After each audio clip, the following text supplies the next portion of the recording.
Hello, everyone, and welcome back to another episode of the Green Dragon Podcast. Today, we are really excited to have Charles Hamm join us. Um, he and I recently connected over LinkedIn, and we're talking a little bit, and he offered to come on the show, and we're so grateful to have him on. Um, he is a published author with three times international bestseller called Ponder on It, Pilgrims. Really excited to get this book, actually. We are just talking a little bit about before we started recording. Um, so yeah, tonight we're just gonna hear a little bit about Charles's life and then his interests, lessons along the way, and I hope you really enjoy this conversation. So thank you for coming on the show, Charles. Well, thank you for having me. It's an honor to be here with you. Yeah, I um we were a little bit talking about this before, but um I've been doing this podcast for like a year and a half, and I found that it's really exciting to be able to talk with somebody for a few hours or a couple hours or an hour, and just like have like that undisturbed time to just really think about things, and talk about things with people. Yes, sir. So, um, yeah, thank you again for coming on. And I don't know if you could maybe just share a little bit about your history and your background. Sounds like it's been filled with a lot of cool adventures. So, yeah. Well, my adult life, I had a childhood just like everyone else with a great mom and dad, and grew on up and got out of high school and did like a lot of people did back then. Decided to uh, join the service, and I had wanted to be a Marine since I was just a kid. I thought someday when I grow up, I'm gonna join the Marine Corps. So I did, and served from 1965 to 1969, 4 years, and had an honorable discharge and was a E5 sergeant when I got out of the Marine Corps. And yes, I'm a Vietnam veteran. People always ask. They find out when you were in, they kind of assume you probably were. Uh, After I got out of the Marine Corps, I went to college on the GI Bill and majored in classical Greek and Hebrew. Oh. And the yeah, people people always they don't know and kind of react. What? Why? What the world? Uh, I tell people, they say, "Well, what's the value of a degree in Greek and Hebrew? I mean, what do you do with it?" And I said, "Well, the biggest advantage that I've found is that when people find out that you majored in Greek and Hebrew, for some reason they just automatically think you're smart." Mm. And I realized that I could work that for a while till they got me figured out, and turn it into an advantage. But no, I was interested. We talked a little earlier about interest in history and ancient history, and I actually wanted to be an archaeologist. And I thought, well, learning the languages would be uh, a good start and a benefit to and complement to a degree in archaeology. But I got after I graduated with a BA, I started working on a master's degree. And 2 weeks into the program, I went down to the registrar's office and dropped out and never went back to school another day in my life. I was bored to tears with school Mm. and with people telling me what to study, what to read, pretty much what to believe. Mm. And I wanted to be free. And when I drove home after dropping out, I had a stack of books uh, that I wanted to read, but never had time to read because I always had to read what somebody else told me to read. And I got into Immanuel Velikovsky's work, and I the value of his work in hindsight was that it completely got me out of this little box that I'd been in and Mm. set my thinking free.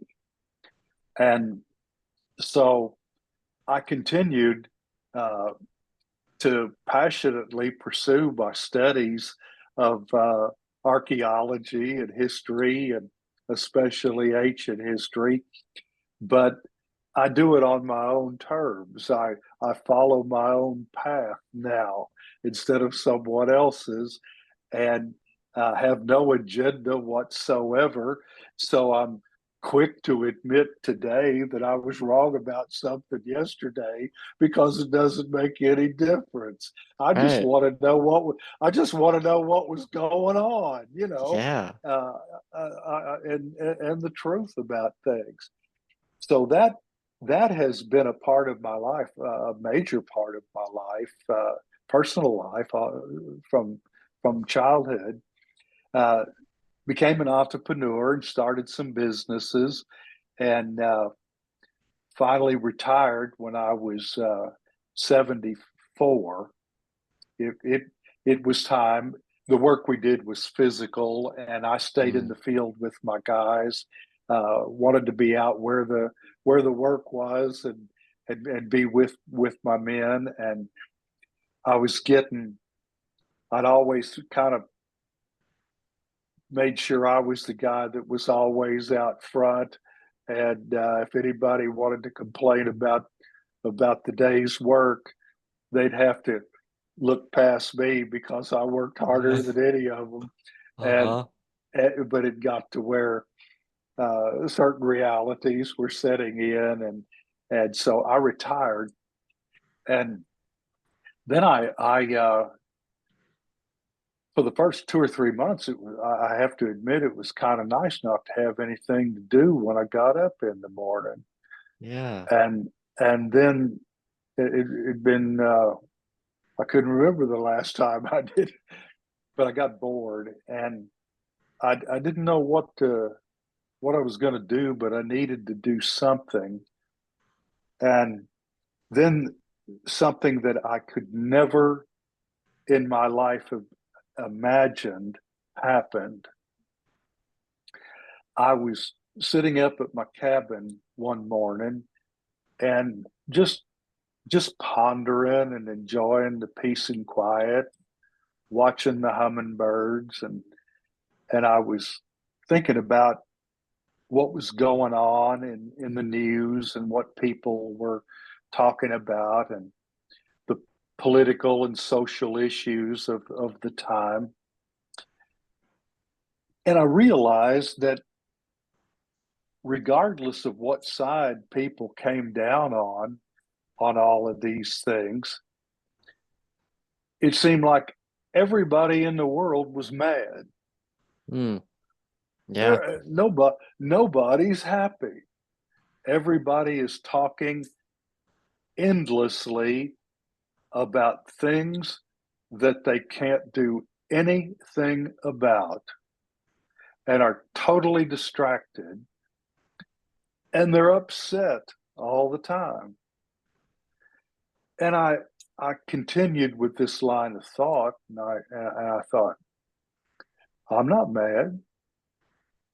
Mm. Uh, and so I'm on LinkedIn, and I took a few notes. And when I got back to town, I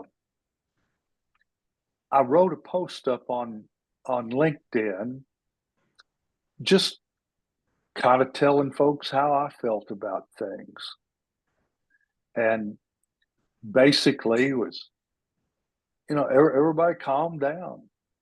You Hmm. know, quit quit worrying about everything, and uh, you're focused on the wrong things. I mean, these aren't the things that are really important.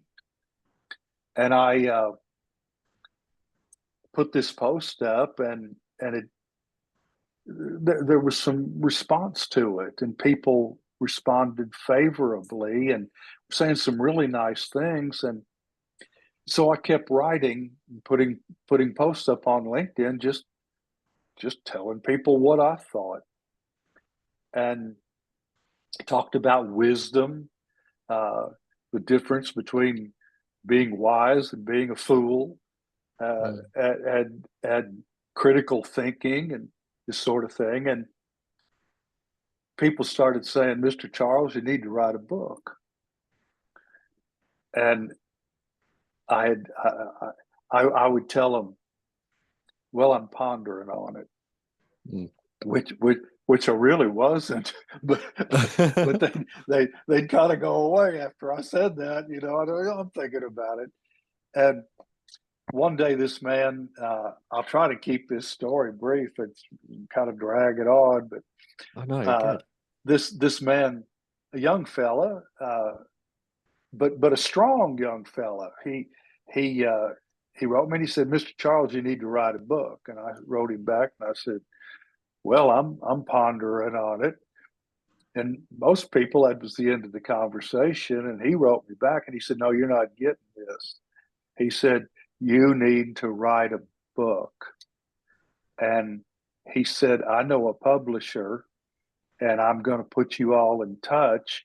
You need to write a book." And the next thing I know, I'm talking to this wonderful lady up in Minnesota, Miss Hillary Jastrom. She's a publisher.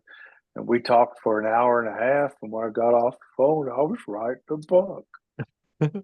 And so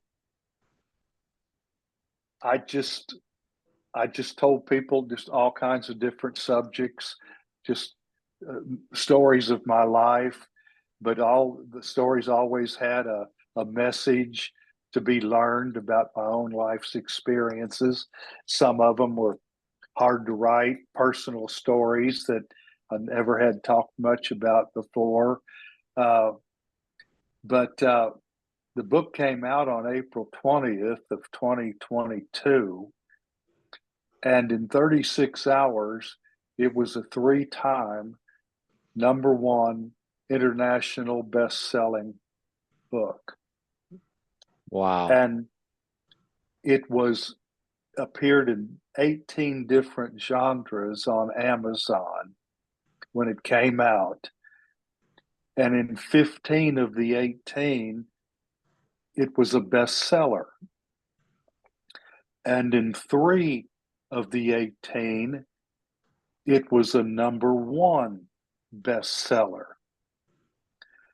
and ended up within 36 hours of actually being a bestseller in in three different countries, and now has sold, as I told you, in 26 different countries. Wow. And now all kinds of things are happening. People are wanting me to come and speak. I'm starting to get some of that, and I've got some great people. I've got an agent, to work with me. Uh, People, one of the keys of success I'll share with you young folks, if you'll indulge me, is Please. surround your surround yourself with people that are smarter than you are and know things that you don't know. I mean, that's been my secret for getting through life. And some people have egos so big that they won't listen to anybody else, and they can never grow beyond their own abilities and thinking. And so bring these people into your life and listen to them. They can be Yeah. helpful to you. And so I've followed that. I've got some good people that know. Uh, Writing a book is just the beginning. Mm. And I mentioned, this all started in a moment of time that I didn't point out when I talked about it.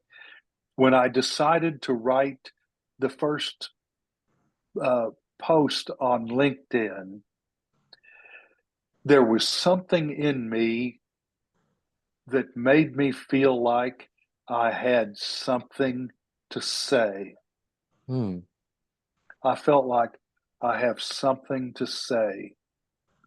And that drove me to write that article. And through this whole experience now of writing the book and the success that it's enjoyed, I've never lost sight of that initial vision of being someone who just feels like he has something to say, that if people will listen, and that I always go back to that one thing, that it's about the message, that not the success of the book or how many books have sold, but it's about the message and hopefully the influence it can have on people who will read it. But that's in a nutshell, kind of a long nutshell, but I had Yeah. 78 years to talk about, so it takes a little longer, as the years pass. But that's been my life. And as I told you earlier, uh, young people might have a hard time understanding how this could be, but uh, I'm having the time of my life. I'm just having a great time and enjoying every day, and feel a sense of purpose even at this age, and I'm going to keep living till the sweet chariot comes swinging in for me one day, and so it's I've had a great life, and married, have 3 kids, been married to the same woman for 57 years, and have 7 grandchildren. I call them my cookie bandits, and so I have 3 kids and 7 cookie bandits and one wife. But that's kind of the personal part of it. But my goodness, I don't know what else to say. Uh, Yeah, that's really wonderful. I yeah, mean, I've always kind of been, I guess, not really afraid, but kind of wondered if, like, you know, when I get older, is it just gonna be me and not much going on? But that's so encouraging to hear, like, things can just keep getting better, like, they can. yeah, Yes, like you're not stuck with, you know, a retirement and all you can do now is just kind of entertain yourself. that I resisted retirement. I mean, I could have retired when I was 62, and it never crossed my mind. Mm. And I worked until I was 74 before I officially retired and went on Social Security. Uh, but I wanted to. I just wanted to keep active and feel like I had a reason to get up in the morning. And when I retired, I lost that, but got it back becoming a writer. And that's what gets me up in the mornings now, and keeps me going. Well, it's funny they say that the earlier you retire is the earlier you die. So, I think that there is really something to that. Uh, if you just have nothing to do, uh, I've never been a person that needs to be entertained. I Mm. I there's even some things in my book about road trips that I've taken. Uh, I like to I like to sit and think if I'm by myself and don't have anything to do. I like to ponder on things, as you might have guessed, and find entertainment to be very unentertaining to me for the most part, uh, and just a lot of noise and foolishness, and so I like to fish, and I've I've I've stopped hunting, uh, just did, but I still like to fish. Still like to get out in the country and roam around in the woods and commune with the critters. I've learned a lot from them over the years. Always been an outdoor man. But no, if you just always have a purpose in your life at any age, and don't think of your life as a journey to an age when you can just quit living. Uh, Mm. don't think of it that way. Uh, stay in the game. Stay in the game. You might not be. You're going to lose a step or two, and you won't be as quick as you used to be or as strong as you used to be. But you can still be out there in the game and doing the best you can and having fun. I really like that.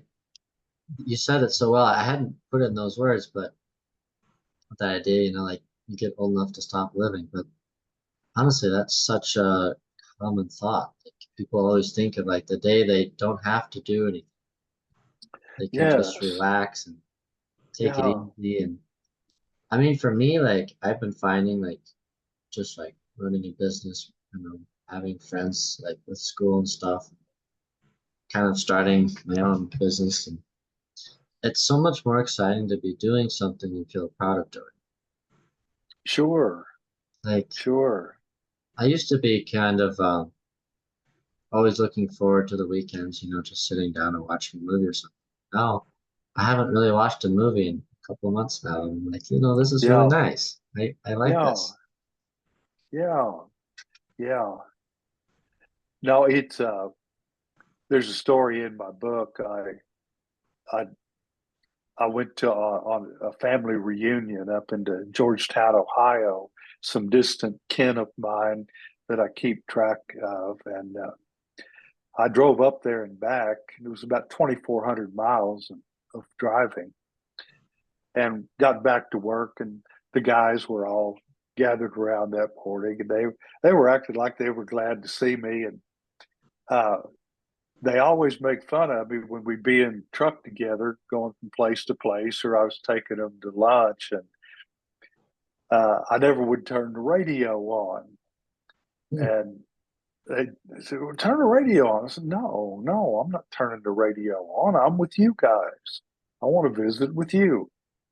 And so I was known as somebody that didn't listen to the radio. Well, when I got back, they were asking questions about my trip, and uh, one of them said, "Mr. Charles, did you ever listen? Did you listen to the radio?" And I said, I hadn't really thought about it until then, but I said,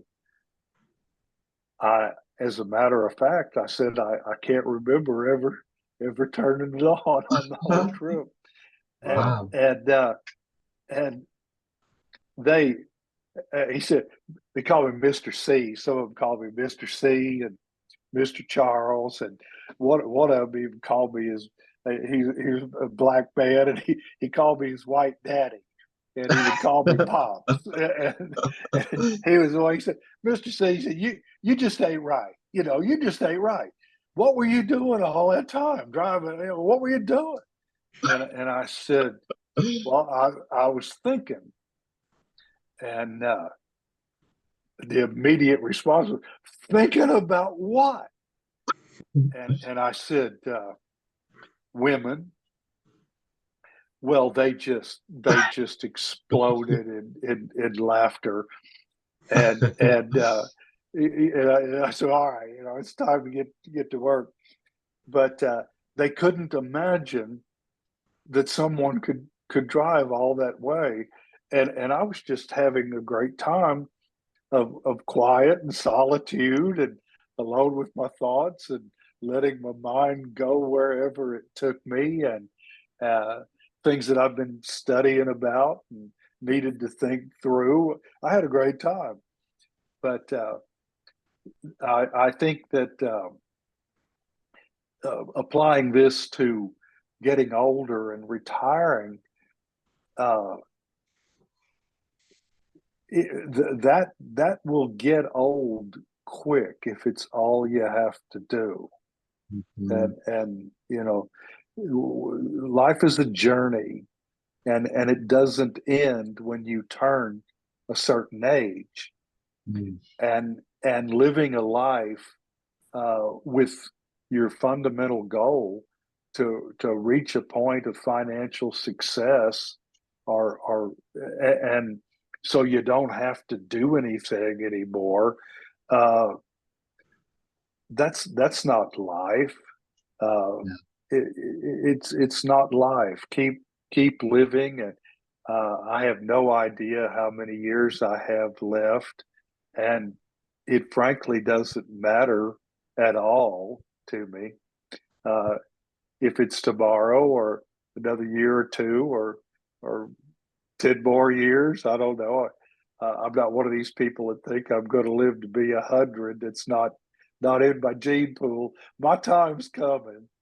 Uh, but I just want to enjoy it, and when the day comes, I've got kind of an excitement and a certain curiosity Mm. about what's going to be on the other side, and so I tell people, think of life from an eternal perspective, Mm. not not just as the way we tend to think of it, being born, living, and then dying. Uh, I believe there's more to it than that, and what we call death is just a birthing process that gets us from where we are to where we uh, are intended to be. So Yeah. it's things to think about, and I find myself thinking about it, and as I said, it just somehow makes me kind of grin, uh, but I'm going to keep serving until that time comes. Yeah. I like to think of myself as a servant of God, Mhm. uh, and and that I'm not trying to impose my work on him, but Right. uh, to uh, have him, if he's into what I'm doing, then create opportunities for me. And if he likes the book and thinks some people ought to read it, then uh, that's up to him.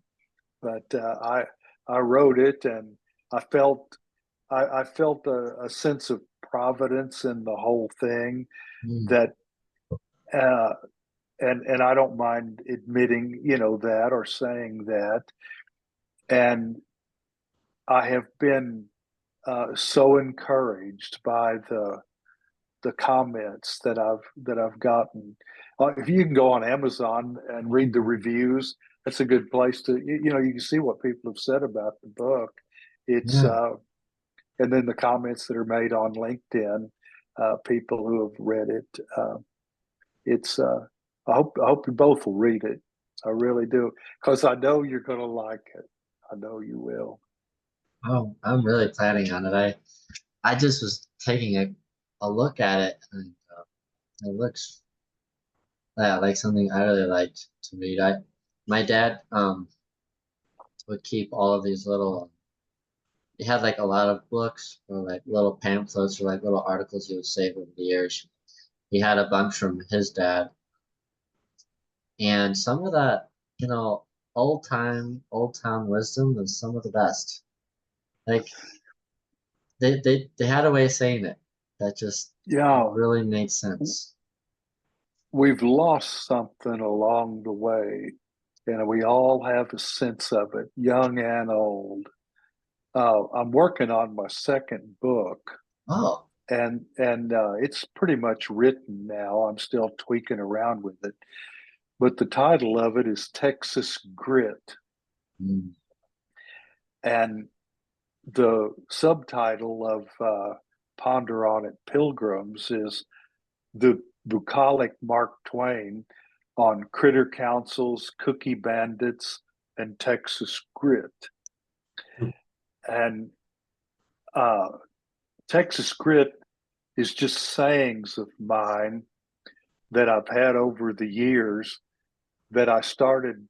Uh, they started out as dad's sayings, and then it became grandpa's sayings. And when I wrote the book, I put some of my sayings in there, and my publisher got to talking about it, and we decided to call it Texas Grit. mm, It's just little. If you're following me on LinkedIn, you can. I put these up all the time. Something. The title of it's Texas Grit, and I'll give one of my sayings, and it's just a little short proverb that's intended to make you think and make you wonder and see beyond the obvious.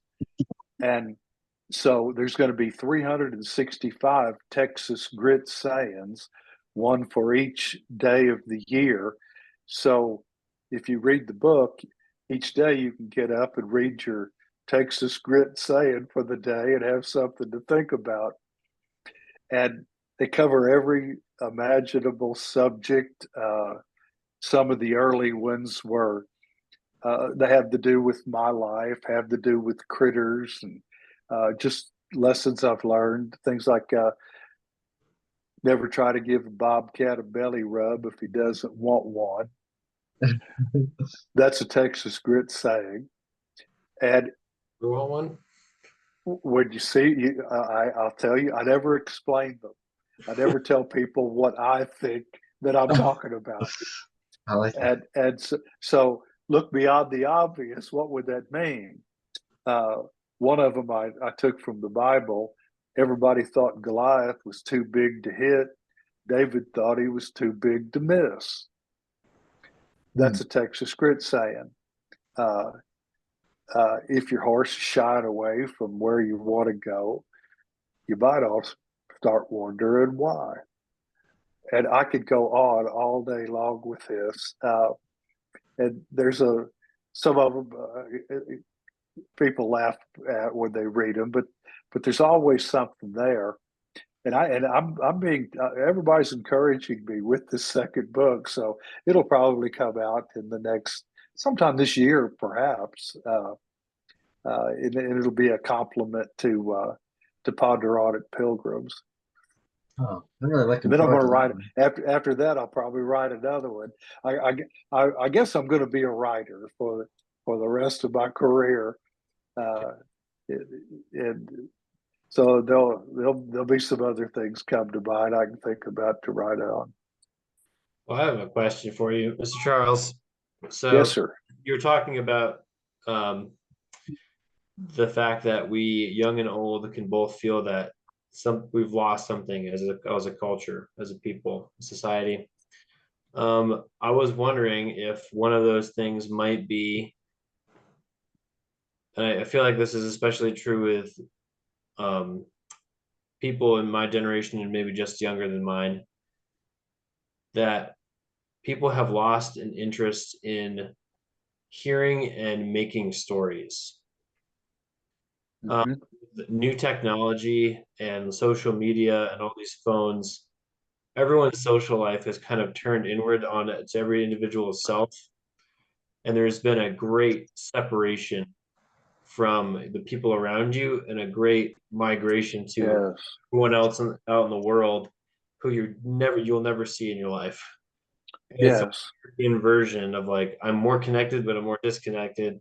And rather than looking at the story of the world or the story that I'm a part of, like I'm part of a story, and I could either see my life as a story and I'm the main character, or I could just say that all these things are happening randomly and like there's nothing outside of my own perception of the world. And so I'm wondering if you've seen any of that in your experience throughout your life, that people have lost interest in the story. I have seen remarkable changes in my life, not like the generation of my father or my grandparents, but I was a part of their world uh, in the last stages of it. I was a part of that world and saw a simpler time, uh, and what it was like then.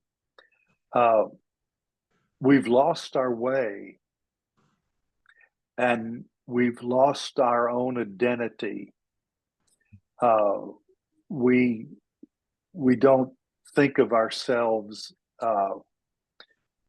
in terms of being responsible, even responsible for ourselves, and that is causing a devastation to our culture, and it's a threat to humanity itself.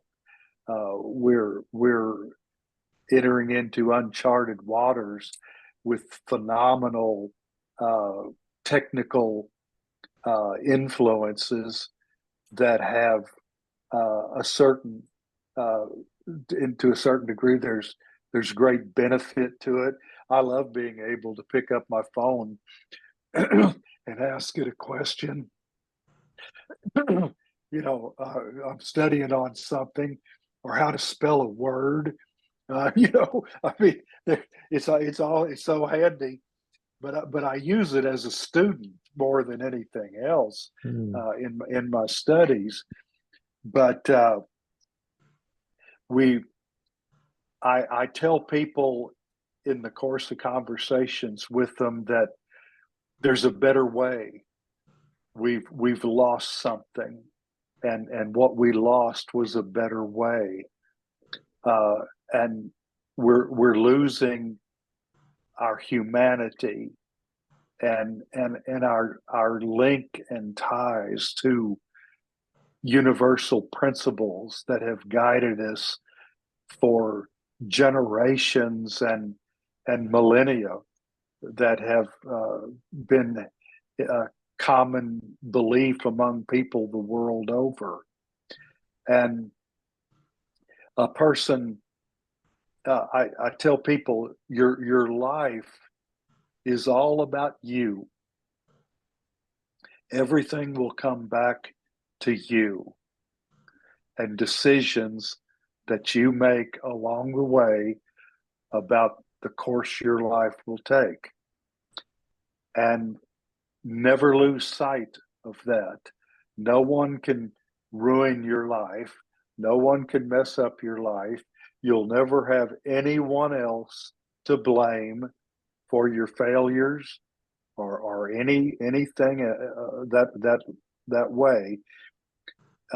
When you are completely responsible for yourself, that is the ultimate absolute freedom. And anyone who is depending on others or who is blaming others is acknowledging that those people have control over them to a certain degree and deny them their freedom to live their own life.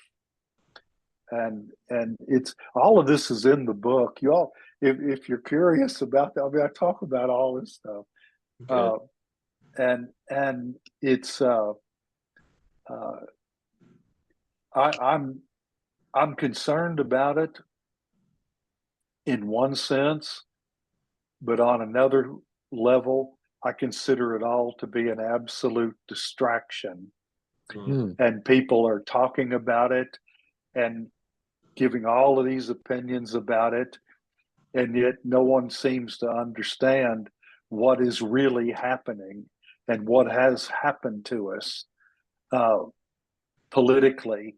People get so upset about the politics, and again, no matter what side you're on, and they have no sense whatsoever of what has really happened and why it has happened.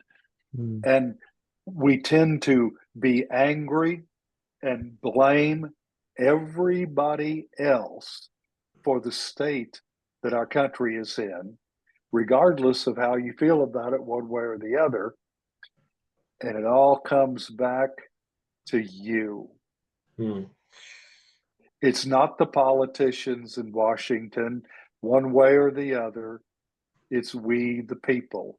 We never hold ourselves responsible for what has happened. And I don't get into all of this, but I certainly could, and just give a history lecture about what we have allowed to Mm. happen to the heritage that was given to us Mm. by our founding fathers. We squandered it for for vanity and Mm. and things that were of far less value than what they left us. Mm. We weren't paying attention, and the fox was in the hen house. Mm. Uh, Government is an interesting study, and I'll just say this, and that'll be the end of my politics. I've studied in the study of history, I've studied government, and there's one thing that every government has had in common with every other government in the history of the world from the most ancient of times until today and our own. Whether it was a monarch, a dictatorship, uh, an emperors, or however, government is almost always uh, led by one or a very limited number of people. But here is what all the governments have in common: they're all corrupt. Mm. There's never been a government in the history of mankind that wasn't corrupt. And you think, well, why is that? And the reason it's true is because of the kind of people who are attracted to government.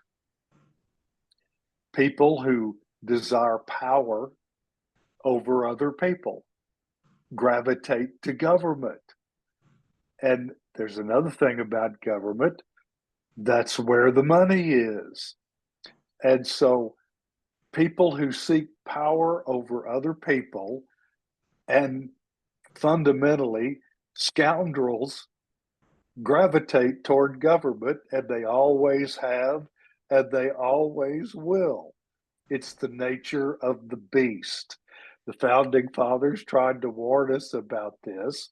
They knew exactly what was going to happen. And yet we sit back and seem shocked to find out that our government is corrupt. Well, what would you expect? Yeah. And we uh, and we've sat back and allowed this to happen because we've been asleep and haven't been paying attention. And Mm. they manage. It, People are easy to manage. If people have food, shelter, and clothing, and one more thing the Romans figured out: entertainment. Mm-hmm. If they're scratching by and have a place to sleep at night out of the rain, and clothes and something to eat, and you keep them entertained, they'll never look twice at what's going on around them. So true. And people were very easy to control and manipulate by the people who make a life doing just that. They've got us figured out. And so I maintain, like I do on everything else, what if I have a problem, what's the problem? It's found in me. Mm-hmm. And as a nation, uh, what's the problem? We're blaming everybody, and nobody's ever. No one is saying this is all our fault. Mm. We've let this happen, and gotten exactly what we deserve because we've been asleep at the wheel. We've been preoccupied with football and baseball and food and clothing and shelter in our own country. The material prosperity and stuff is what we focused on. And people, how could this happen? And my thought is, how could it not have happened? Mm. We just we don't understand the nature of the beast. Uh, so these are things you got to think about. In the military, uh, you have to focus on things that you can do something about. Mm-hmm. And we've become a nation that is completely preoccupied with politics and cultural issues, Mm-hmm. and yet we we think we're looking for the solution to this somewhere beyond ourselves. Mm. We never stop and think that this we caused this and we're the only ones that can change it. Corrupt people who seek power over other people are not going to change anything in Washington. Nope. Never in a million years. And they and it's just it it all seems so simple when you stop and think about it, but it's always us, the little possum Pogo, in a cartoon script many years ago, long before either one of you all were born. He was a little possum, and but he was the adult in the room of all the little critters of his world. And one of the most famous things that he said was, "We have met the enemy, and he is us." Ah. And there's a world of truth in what Pogo had to say, but we don't think that way. We're looking for excuses. We're looking for people to blame. We're one party or another. It's all the Republicans' fault. It's all the Democrats' fault. It's all this person. On and on and on and on and on it goes, and we never stop and think that we set back and squandered our our inheritance and our heritage that was left by the people who fought the revolution to give us a chance to experiment with a republic. We don't even call it a republic anymore. We call it a democracy, and it's not a democracy, and No. people don't even know the difference. Right. But anyway, you all got me off the subject a little bit. I don't talk a lot about this, but in a conversation like with you folks, I will tell what I think if I think they're interested, but it's not the answer that most people want to hear. Uh, we have and we have to do. We can't think beyond our ability to have influence. Mm. There's some things that we focus on things we can't do anything about, but all of us can do something. Me, some old man, sitting on a cabin porch up in East Texas, deep in the woods, nobody'd ever find him if they didn't know where he was. And what could he do? Well, he could write a book. Yeah. And I didn't set out to change the world. I just set out to write it. I wrote a book telling people what I thought about things. And that was something I could do. Now, what can I do now? Well, I can go speak if someone invites me and talk to them.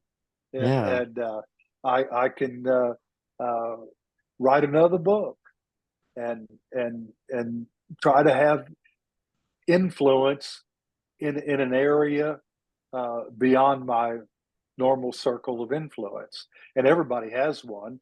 I mean, Mm. I tell people you can't make everybody else in the world love each other. You'll never make that happen.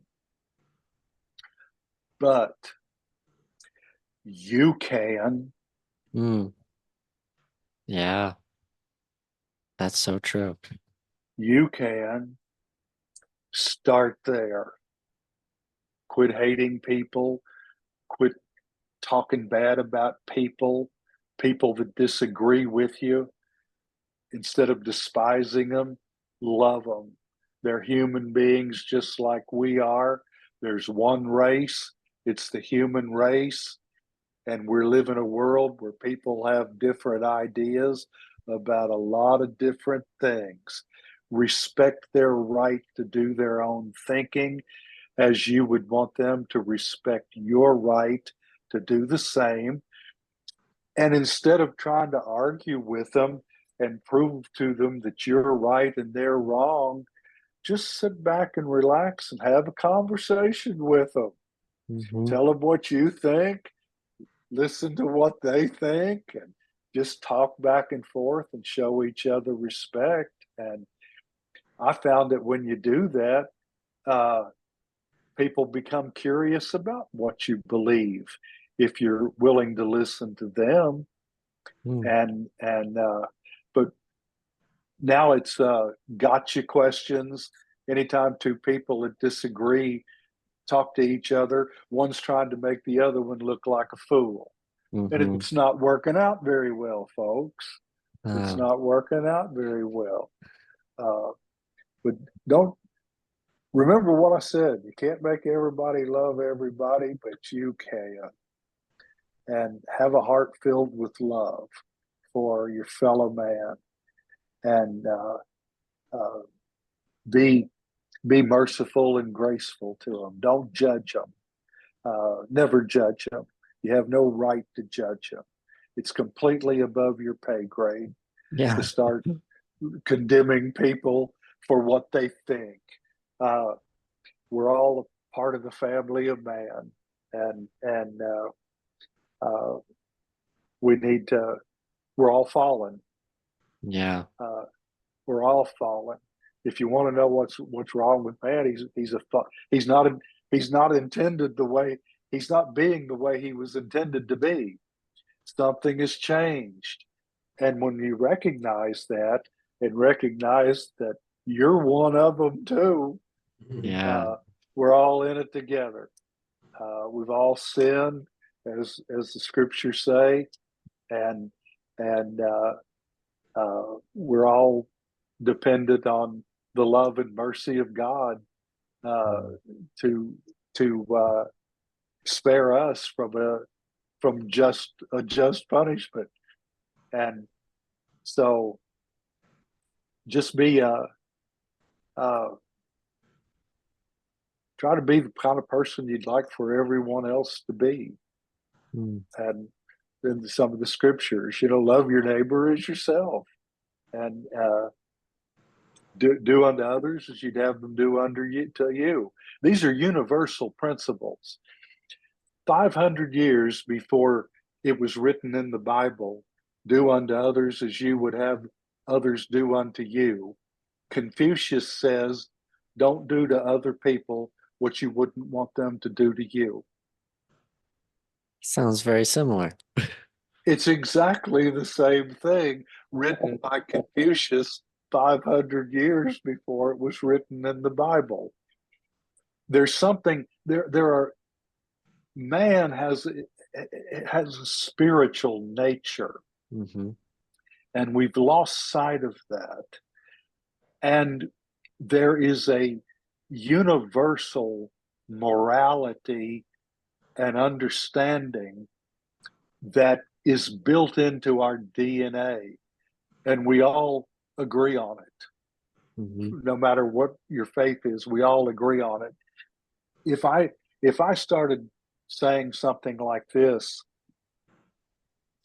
that the world would be a better place if we all tried to live love, joy, peace, patience, kindness, goodness, forgiveness, gentleness, self control. And they say, would you all agree that that's true?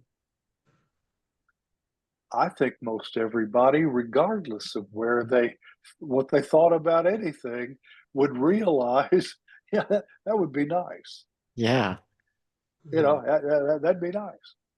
Well, uh, we agree on it, but we don't do it. So many times we try, we fail and fall short, and we all have. But there is that built-in code that's universal, and I talk about that. That and it binds us together if we allow it. But there are people with a vested interest in keeping us divided, Mm. and we don't even think about it and realize how we're being played. That's so true. Okay, I'm going to let you all ask another question. I've kind of gotten off Oh, on something, and I no. feel like I feel pedantic. I don't mean to be, but I started all of this to tell people what I think, No, and, thank you so and, much for sharing. I think it's been great. and that's sort of what I do for a living now. Yeah. I tell people what I think. So it's I'm enjoying it, No, I think there's so and much. I like to think that people like yourselves who are on a journey, uh, and I'm out ahead of you. That as we were talking, I think earlier that maybe I could say something that would be helpful. You know, and I have a passion for talking to young people, speaking in colleges, and uh, I, I have a feeling I can get them to listen to me. Mm. I feel like I'm going to walk out on the stage and somebody's going to wonder what in the world, who in the world, who is this? But I think I can. I, I've spoke to young people and I've gotten away with it. They listen to me, and that makes me feel good. No, I think there's so much to that because um I think I've been noticing, I don't know if it's been talked about much, but it seems like a lot of the younger generation is really looking for something more real. Um, Yes, like I think yes. we've kind of gotten too much dessert and now we're looking for some real food. Well said. Well said. A lot of the concept, what I'm talking about is wisdom, Mm-hmm. a word you don't even hear anymore, a Uh, concept that we've lost touch with. When was the last time you heard someone referred to as wise? yeah, I You're, don't you're, know. every time I asked, this was one of the first questions I started asking people. We have lost the word from our vocabulary and even the very concept of it as it could play out in our lives. No Mm-hmm. one talks about wisdom and there are no wise people today that we look to. In days gone by, there were wise men and sages that people identified with, and were able to counsel kings, and Mm. and and and played a role. I came up, and you'll have to read the book to get this. The book starts out talking about wisdom and what what it is, and gave a formula for what I called the four golden questions that will serve you well through every decision that you ever will have to make. And I'm going to tease you with that, because Yeah. I, I really think you're going to get the book, and I Oh really yeah. I want you to read, because it will begin with me talking about the four golden questions. And I'll say this: there's four things that we all do as human beings all day long, every day, every day of our life. We say things, we do things, we think things, and we feel things. Mm. This is, as human beings, these four things are going on in our lives every day, all day long. And no one's ever stopped to think about it. Mm. And I made that point in Ponder on It, Pilgrims. And then I asked, there's four questions.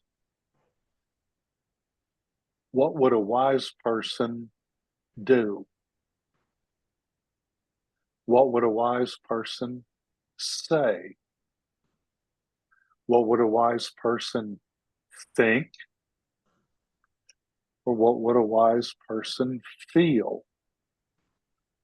And it's about taking complete control of your life and stopping for a moment and realizing, give some thought about it, what you're about to do.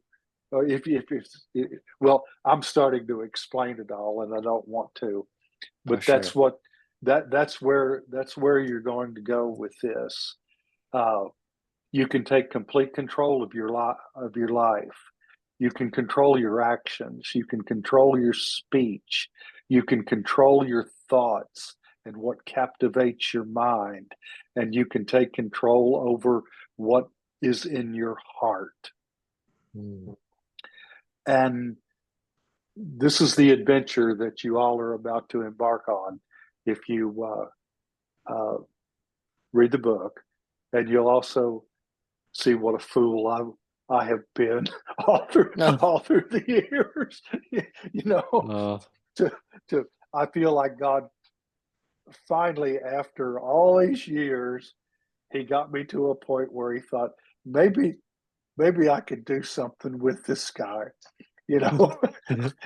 I'll, and, and somehow I wrote a book, and I still can't believe what's happened, but I just I just started thinking about things, and uh, decided I'd tell people what I thought.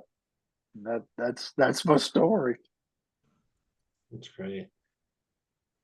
Yeah, I really like how, at least I've been noticing that I think a lot of people want to hear like what their friends are thinking. And um at least I know I do. Like I'm always interested to hear more about what their thoughts are. And I think Mm-hmm. there's something really wonderful with feeling free, like you can actually share it, like being able to write down Sure. your story and your thoughts on the world, and being able to say like, yeah, I think this is what I've concluded to. I'd like to share it with you. And it's like maybe like a very sophisticated gift, you know, it's like a gift that not only benefits the people you give it to, but benefits yourself by giving it to them. So, yeah. Yeah, I that's what I hoped would happen with the book. Uh, that people would read it and they think, you know, I want this person. You know, you think of someone, you want them to read it too, and so you give them your book, or you get them one, or you encourage them to buy it. Uh, it's never been about anything other than me wanting people to read the book. Hmm. Now, I know that, and my message, you know, I want them to get my message, and however that happens, uh, I don't mind books getting passed around. I want I want people to consider the things that I'm saying. I felt like I had something to say that no one else was saying, Mm. and that's what drove me. That's what started this this journey at 76 years old. Uh, I felt like maybe I could say something that would be helpful to people that are still back down the way of this journey, and send something back to them. You know Yeah. that this is where you're. Uh, this might be helpful to you. Yeah. Well, I'm really excited to read the book, and I'll be looking into it as soon as we're done. Um, Unfortunately, I have to go, but if you and Tom want to keep talking, that's fine. I have something I need to go do at 9 o'clock. So, Mr. Charles, thank you so much for chatting with us. And I'm sorry I have to leave early, but I'm really, That's fine. and yeah, after we've talked, I'm really, really looking forward to that book now. So, I think you'll enjoy it. I think you will. It's an honor to meet you, sir. yeah, you as well. Thank you so much, and God bless you on all of your Bless you. Yes, sir. Thank you. Thank you. Bye bye. Yeah. Ah, it's too bad you had to leave, but I was kind of curious if you can maybe dive into uh your thoughts on ancient history. That really got me curious when you were talking about that before we started recording. I just I mentioned listening to Randall Carlson. Um also been listening a little bit more to Graham Hancock with the ancient civilizations. Um Yes.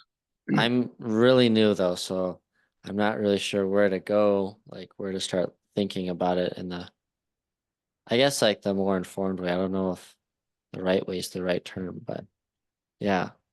I don't know, I'm just kind of on the brink. It's really cool.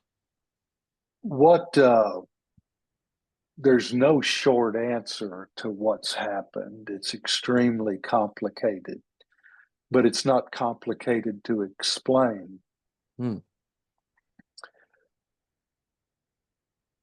Throughout all of history, from the as far back as we can learn anything, if you go to the Garden of Eden and start there, every noble thought process, every religion, every pantheon of the pagan peoples, as we call them, who believed in multiple gods, without exception, they all believed there was something in mankind that was believed by all mankind, even if he believed in multiple gods, that there was a most high God. Hmm. Even the Greeks, they had a Hmm. thousand different.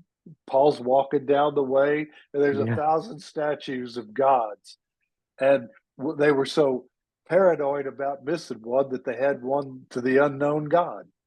Mm-hmm. Well, and he picked up on that. You see, the Greeks believed that Zeus was the Most High God. But here was the thing about it. The Most High God was always the creator Hmm. without fail. Hmm. He was the creator because people had no way of explaining reality. Mm-hmm. And so you might have all of these different gods, this, that, and the other, but everyone believed in creation. Right. Everyone believed in creation. Yeah. In the Bible, the very first thing that is said is a declaration that in the beginning God created the heavens and the earth. Mm-hmm. And there's other places in the Bible where it speaks of God as the creator. In John, in the beginning was the Word. The Word was with God. The Word was God. The same was in the beginning with God. All things were made by him, and without him was not anything made that was made. Mm-hmm. When Paul, and this is something I ask Christian people, Mm-hmm. I said, if you ran across somebody, and this goes to my point, if you ran across somebody who had never heard of Christianity, Mm-hmm. never heard a word about Jesus, never heard of the Bible, someone who was just completely devoid of any knowledge whatsoever or thoughts or opinions about anything like this, and you wanted to tell them about your faith. Mm-hmm. Okay, you think we're Christian people. I ask them, I say, what's the first thing you would tell them? Hmm. And you don't have to answer that. I'm not trying to put you on the Yeah. spot, but it's a rhetorical question, and I ask them, and I can see the looks on their face, and some of them start giving me answers about Jesus, and they get into all of this stuff. And I said, and here's my answer. Here's what the first thing I would tell them. Paul's walking down the way, and he's seeing all these gods, the statues of all these gods. And he comes to the one that says, to the unknown God. And he's talking to pagan Greeks who believe in all of these gods. And what was the first thing that Paul said to them? That unknown God was the creator. Mm-hmm. Go read it. I mean, it's. I hope that you'll get your Bible and go read. Yeah. He made that point. Okay, a phenomenal thing has happened in the last couple of 100 years. Hmm. We have finally gotten so smart and so advanced that we have replaced God in our knowledge. And it was done by Darwin Mm-hmm. and the whole idea of evolution. Mm-hmm. And you have to understand the history behind those times to get it. The excesses of Catholicism, the divisions of the Protestant movement, the Reformation, the intellectual elitist type people, educated people, were looking they just weren't buying what the churches was selling anymore. And they started looking for an alternative. And Darwin gave them an alternative. Mm-hmm. It all happened by chance, randomly by chance. Darwin himself knew his theory was fatally flawed because of what is known as the Cambrian explosion. Oh yeah. And there were great scholars. Agassiz was one who told Darwin this isn't true. They didn't believe him. But the intellectual world was looking for an alternative to God. And so we found one. And now we think that we are so enlightened, but we have become the dumbest people in the history of the world who are incapable of understanding anything because, and then Liddell comes along with uniformitarianism and says there is no catastrophe, and all of the scientific disciplines are enslaved by evolution as an alternative to God and uniformitarianism. And everything they see, they try to make fit into those models, and they can't do it. And it makes them, and they look like absolute fools. And I think they even know it, but they don't have anywhere else to go because it is just not possible for there to be a God. And Paul said, since they refused to have God in their knowledge, he gave them up to a reprobate mind. In talking about a time when you refuse to have God in your knowledge, things go astray. Oh yeah. And so the historical timeline is skewed in every scientific discipline because we're at our highest level of evolution now, because the evolutionary process demands it. And the farther back you go, the more primitive we become. And so by the time you get back to a certain degree, a level of history, you have men who are just supposed to be knuckle dragging cavemen who hadn't figured out how to scratch their butts, but they're building pyramids, and it seems to make perfect sense. And nobody is allowed to say, wait a minute. Yeah. The emperor doesn't have any clothes on. Yeah. I mean, we've become, I have written a post. If you go on, and if you have problems, let me know, and I'll send you the link. I wrote a book or an article on LinkedIn. It's not a post, it's an article.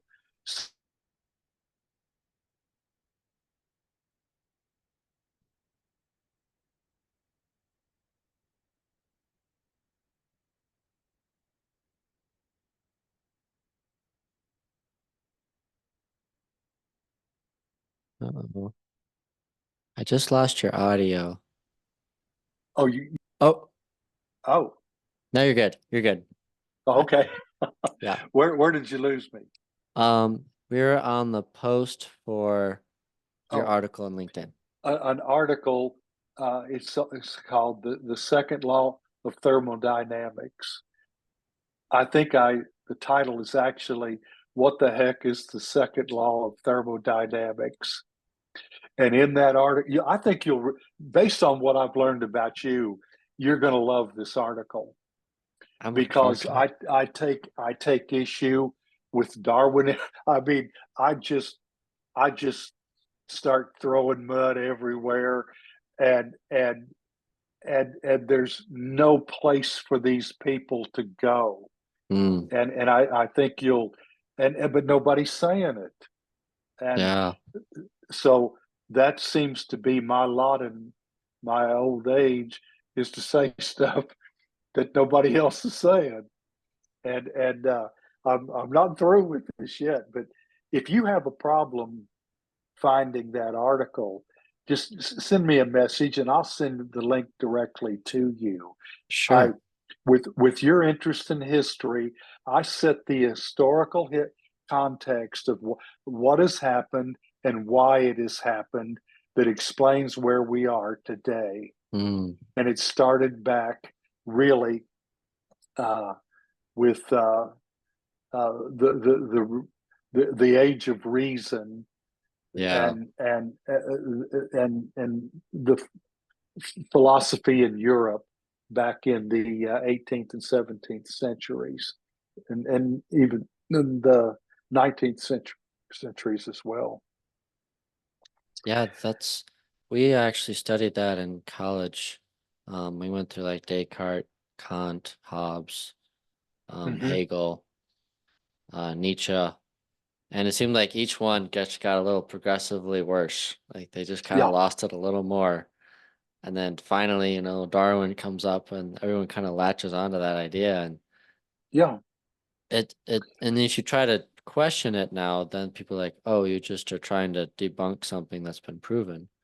And it's like, uh-huh. well, has it really been proven? I haven't really seen That's any. it. Yeah. There is. It's all madness, but the reason that most educated people believe in evolution is because they were taught in school that educated people believed in evolution. Mm, yeah. And you know, when you understand what's happened to us, it all starts making sense. Mhm. But well, I could talk to you all night, I don't but know. I, I, my goodness, I've taken a lot of your time. Oh no.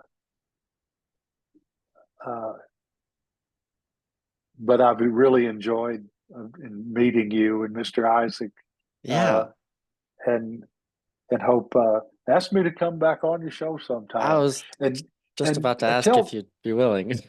yeah, tell people you know, talk about the book, talk about me, you know, if they Yeah. need a speaker, I mean, I'll come, you know. Okay. uh yeah, yeah, I would love that. It'd be an honor to meet you in person sometime.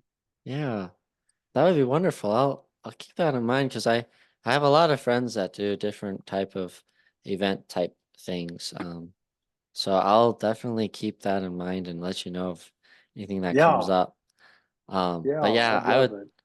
love to have you back on the show. I mean, I felt like we just kind of like chipped the iceberg, like we haven't really gotten deep with a lot of the thoughts that you had been mentioning. I'm like, oh, so if you'd be willing, we'd love to have you back on, and it was a pleasure Oh, I'd meeting love you. it.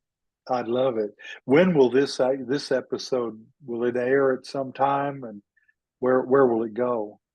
So this will probably be out in 2 or 3 weeks. Um, Okay. and we run it on YouTube, Rumble, Spotify, Apple Podcasts, and then any other podcast platform that runs those two. So Okay. Well, yeah. I want to make my people can make sure, like, it gets up on uh my YouTube Oh, account and okay. places like that. Yeah. Yeah. Yeah. So yeah, Um, should I just send I'll you help the get I can get the word around too. Oh, I appreciate that. Yeah. I could Yeah. send you the file once we're done recording and Okay. yeah. Okay. Or I could even reference it on LinkedIn, you know, that Oh I'm yeah. they can go to certain, you know, places. Yeah, I'll help you any way I can. Oh, I appreciate that. Yeah.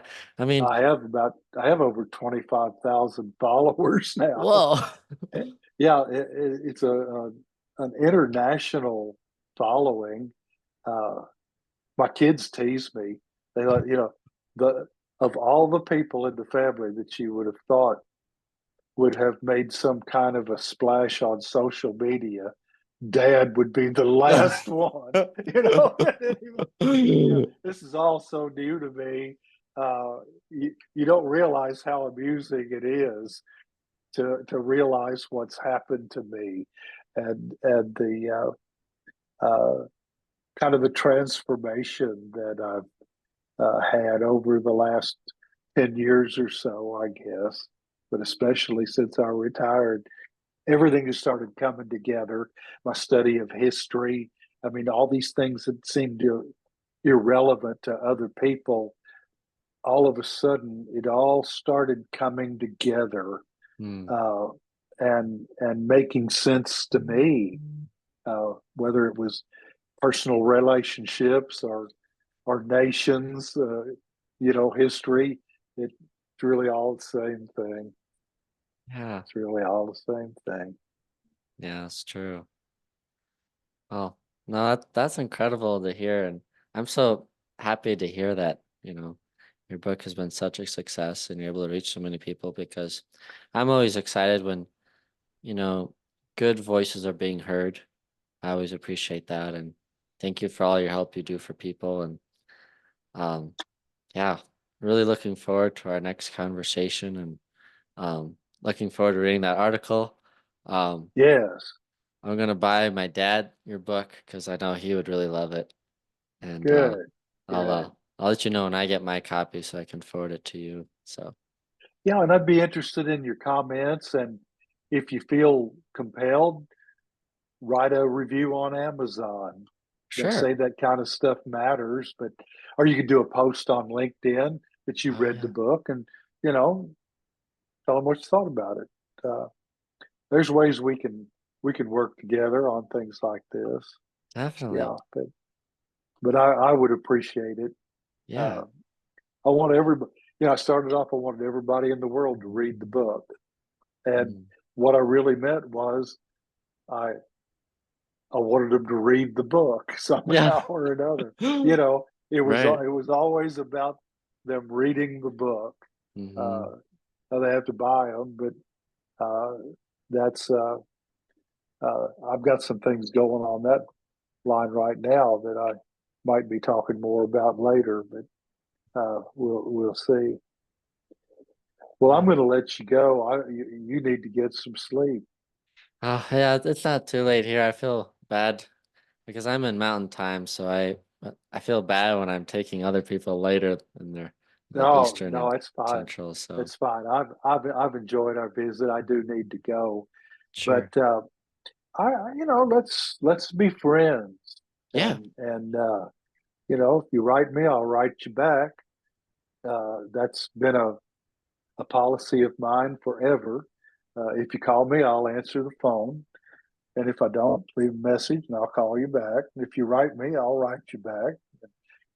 If I write you back and you don't write me back, I assume the conversation's over. Uh, So you won't hear from me until I hear from you again. But yeah, it's we can be of help to each other, and you're a fine young man. You're not a child. I don't mean to treat you like that. You're a mature young adult, and have had some good experiences in life, and yet I always enjoy talking to folks that you know even in their 50s or 60s. A lot of people who are retiring uh, want to talk to me. mm, Charles. I mean, I'm, you know, it's time to start thinking. That I give advice to everybody uh, wherever they are along the road, mm-hmm. uh, unless they're out ahead of me, and then I'm asking them for advice. What they think. It's Yeah. getting fewer and farther between now. Oh yeah. Oh. Well, Oh. you have a great evening, Yeah, same to you, and Charles. just drop me a line if I can do anything for you. And please, please read the article. I Uh, will. Yeah. what the heck is the second law of thermodynamics? I think that's what I titled it. Um, I'm a Texan, and I tell people that my first language is Texan, and that English is a second language.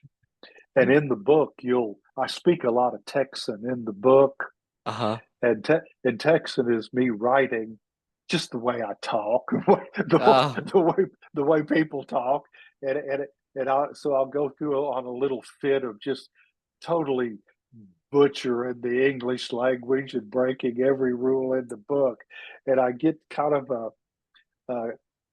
kind of a kick out of doing it, yeah. and people will understand me. So I bounce back and forth. But if you speak English well, you'll catch Texan. You'll get me. Yeah. So and I bounce back and forth. But Reminds me, we read, do you know William Faulkner? Or have you heard of that Mhm. author? We read, William Faulkner, yes. yeah, we read him in college and we all were like, whoa, like I don't think he ever went to grammar school, but it made it for a fun read. Sometimes it's Yeah, great to just kind of, you know, put the rules to a side for a little bit and try a different medium. yeah. In writing the book, I didn't. I only had one thing in mind, and that was communicating my message.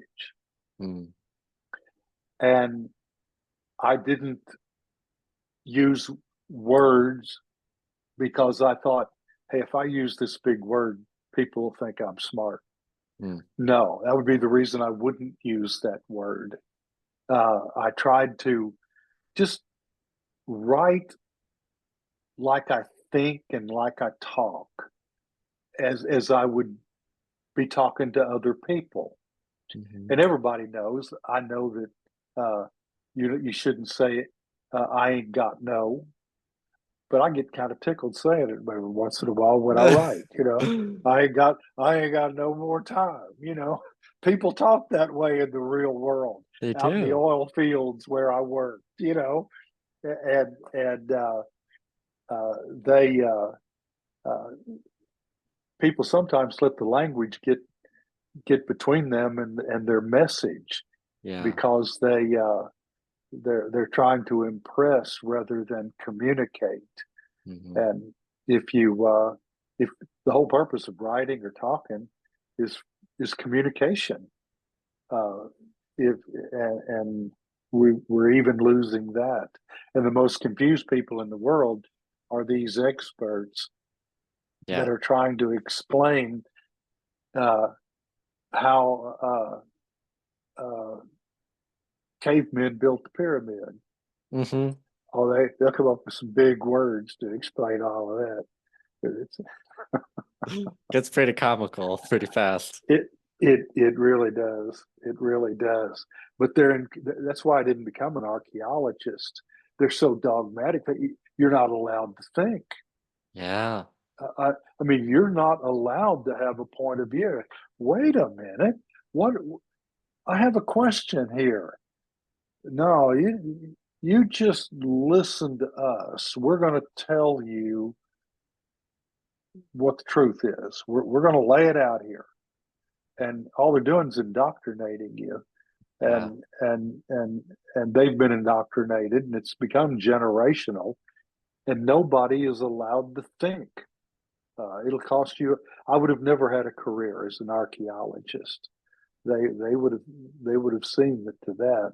So I just went my own way, and Yeah. did my own studies and came to my own conclusions.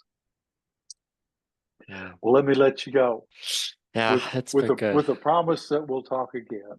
Yes. Yeah. Thank you again, Charles. It was wonderful Yes, sir. meeting you Yes, the first sir. time. Yeah. Have a great evening. You too. Bye bye. Yes, sir. Bye.